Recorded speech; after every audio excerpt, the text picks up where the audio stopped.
Your goal is to get your foot in the door with something that is a one-off, charge one time.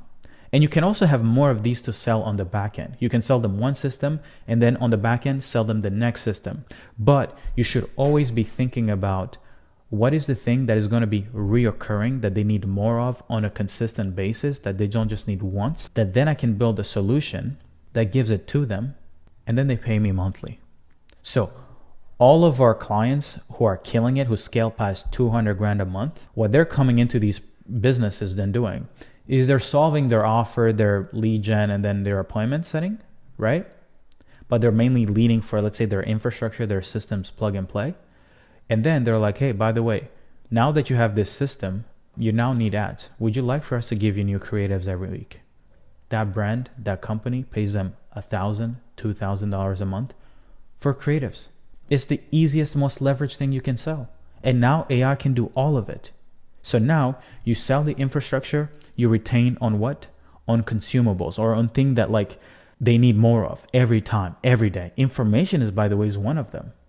More value on a recurring basis is good because people need new insights. I deal with this issue. Okay, I need to think through it. Okay, perfect. Give me the new information to know how to reason through this current problem, right? If you solve the idea of selling a front-end product and then you sell on the back end something that is recurring, you're never going to worry about what? Not getting rich for sure and actually building wealth. Because once people are in the habit of getting the value from you on a consistent basis, they're never going to churn. As long as you don't try to charge them an arm and a leg. I'll see a lot of people who are like, oh, I can only charge 5-10 grand a month. I'm like, nobody's going to keep paying you 5-10 grand a month. They're going to keep questioning your value at the end of each month. So the insight here is you charge up front a lot of money, 10 grand, 15 grand, maybe a lot of money for your market could be 5K.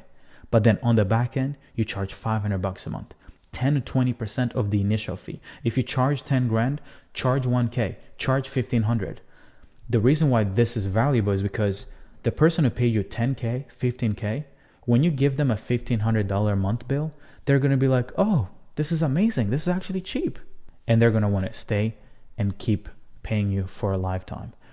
But if you try to charge them a monthly fee that gets them to pay attention to it on their P&L, you're going to be the first thing that they cancel. The moment that their profit margins, they're going to be like, wow, if I fire this person, I get back 5K per month. 5K a month is a lot of money.